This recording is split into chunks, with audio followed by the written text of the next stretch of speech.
את ההתנהגות שלו בהתאם לרגש, הוא ייתן גם לאכזרים בקצה השני. אם רגש הכעס מכתיב אותו, אז הכעס יוביל אותו גם לכעוס על רחמנים. בסופו של דבר אפילו לרצח. כי בן אדם מתדרדר ברגע שהרגש מכתיב את ההתנהגות, אז בן אדם רק מתדרדר.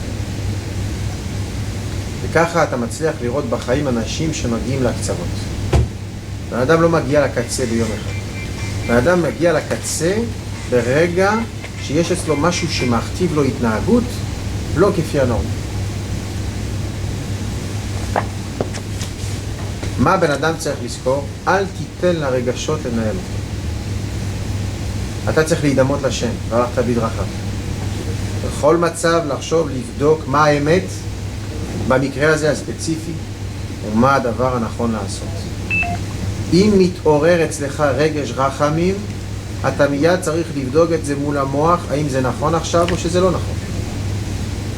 אם מתעורר רגש הכעס, אתה צריך לבדוק האם הכעס הזה הוא נכון או לא נכון. אני אתן לכם דוגמה. אתה פוגש איזה מישהו ברחוב, מבקש ממך צדקה. אז מתעורר, אתה רואה אותו באמת, הוא נראה מסכן. מצד שני אתה מרגיש שהוא לוקח את הכסף הזה לסמים. הוא לוקח את הכסף הזה לאלכוהול, לוקח את הכסף הזה לסיגריות. הוא לוקח את הכסף הזה לטפח את עצמו. אז יש כאן מיד את המוח שיודע לעצור את הרגש. הרגש אומר צריך לעזור, הוא מסכן. אני לא במצב שלו. אני ברוך השם במצב יותר טוב. הרחמים מתעוררים אצלך, אבל רגע, אתה לא עושה לו חסד. זה נקרא חסד ישמעאל. הילד בוכה. טוב, אתה יודע מה? בוא אני אתן לך שוקולד. זה לא חסד. זה לא רחמנות.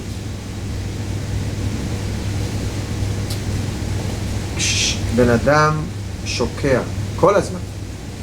מה השם רוצה ממנו? מה האמת? מה הדבר הנכון? זה מה שמבטיח לו שלא ילך לקיצוניות. לא לחסד מוגזם, לא לגבורה מוגזמת. בואו נראה את השיחה של הרבי בקטע 5. אומר הרבי בליקוטי שיחות חלק למד. ההנהגה על פי הקצוות נובעת בדרך כלל מהתפעלות הלב, שאינה נותנת מקום להנהגה אופכית, ואין בה הבחנת הדעת להכריע במצב זה ראוי לעשות או לא. כאשר האדם מנהיג עצמו במידות ולהידמות אליו כפי כוחו, ובמילא התנהגותו במידות אלו אינה רק מתוך התפעלות הלב, אלא מתוך כוונה והתאמה לאמת שבמידות אלו, כפי שאמץ על הקדוש ברוך הוא, הרי הוא אוחז במידה הבינונית שבכל דעה ודעה. סוד השיעור של האמת. איך האדם מצליח להגיע למידה הבינונית, לאיזון, ברגע שכל רגע הוא מנסה להידמות לקדוש ברוך הוא. אתה לא נכנע לרגש, אתה כל פעם בוחן את הרגש במצב ובמקום, מי מפעיל את הרגש. האם זה רגש בעמי, או האם זה רגש מאוזן. זה בדיוק מה שחסר בכל הערכים האוניברסליים שיש היום בימינו. פעם הלכו לקיצוניות של גבורה, רצחו בלי סוף, בלי הבחנה. היום אנחנו נמצאים בדור המודרני הזה שהלכו לקיצוניות בכלל בצד השני. שגם אם מחבלים באים להרוג אותך, הרי הם בני אדם, צריך לרחם עליהם. ראינו את זה במשט לא מזמן. מגלים רחמים, כל מיני ארגונים לזכויות אדם למיניהם. בסך הכל הם רוצים לעזור לעזה, הם רוצים לעשות קצת שלום ולחלק דברים טובים וקצת ממתקים לילדים. בהתנהגות של העולם. בחלק מהמשט. במשט. זה לא כולם באותה דעה. או ההתנהגות של העולם היום מול איראן. מה, בסך הכל אנשים שרוצים להתגבר על חסכונות בחשמל, צריך איזה כור גרעיני. זאת אנשים שלא מסתכלים על התמונה, אנשים שמעברים את עצמם, כי אין להם את הרגש במקום הנכון, הם לא הולכים בדרכיו, הם לא מוזנים. אז אם לפעמים גם אם זה בא על חשבון של חיי אדם, אז גם כן ככה נלחמים בשביל חיי הטרוריסט. צריך להיות הומנים, אז כבר לתת לו בית כלא שיהיה לו 5 כוכבים וכן הלאה וכן הלאה.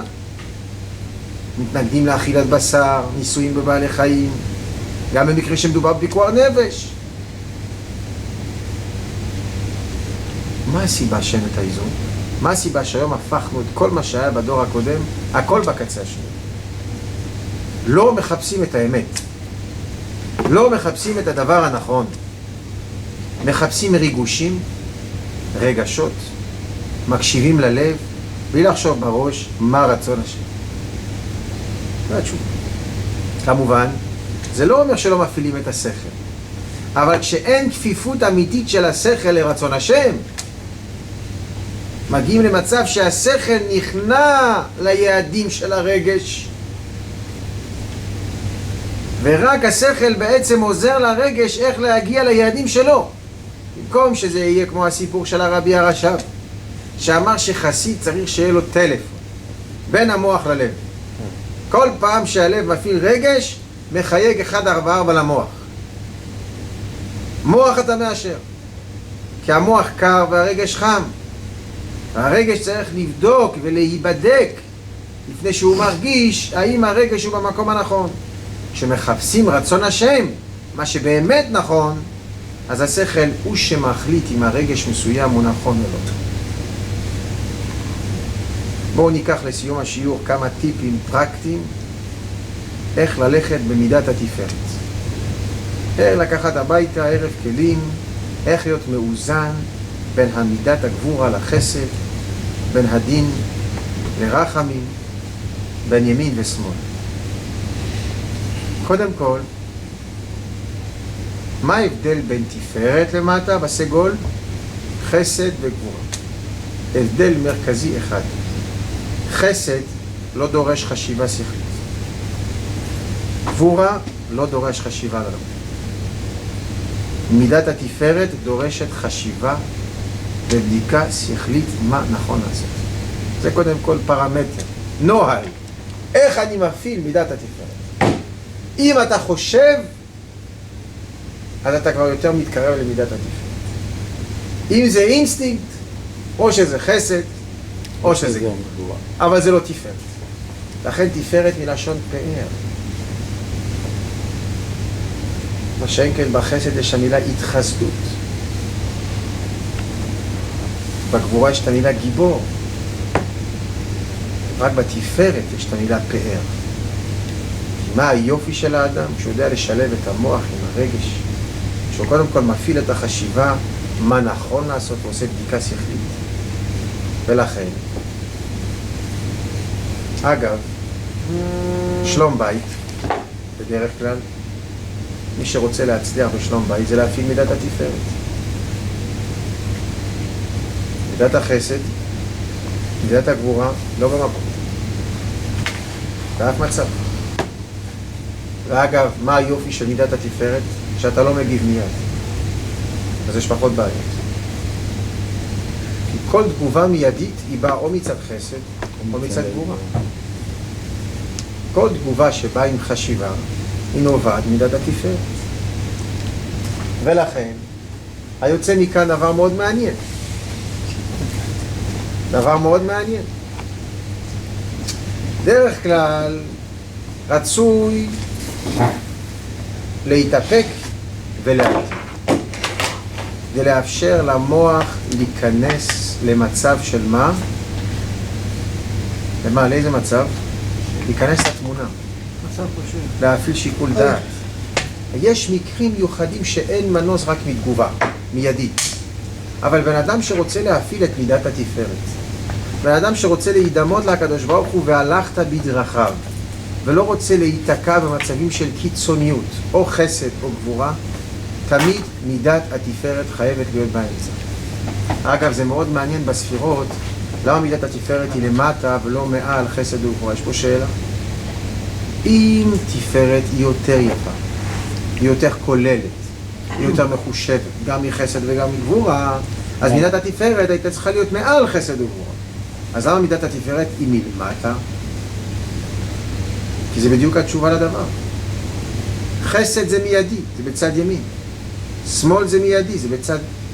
תפארת זה כבר יותר למטה. מה זאת אומרת יותר למטה? זה לוקח זמן. זו התוצאה של השילוב בין השניים. זה התוצאה, זאת אומרת, יש מהלך של זמן, יש חשיבה. לכן זה יותר למטה. זה לוקח יותר זמן להגיע אליו. לכן תפארת הוא למטה, בסגול. הרבי הקודם כותב בספר היומי, שההורים כל הזמן ניצבים מול האתגר איך לחנך ילדים. להיות גמיש, להיות בתקיפות. הרבי רש"ב דיבר על כך שכמו שיהודי צריך להניח תפילין כל יום, איך תצליח בחינוך הילדים? תראו מה הוא כותב. לחשוב חצי שעה כל יום איך לחנך. זה מאוד מעניין המינוח. אתם יודעים למה הוא חיבר את זה למצוות תפילין? למה הוא לא אמר כמו שהאדם צריך לאכול כשר כל יום, אז כך צריך לחשוב על חינוך? קודם כל הפתגם הזה של הרבי רש"ב יש בו הרבה עומק.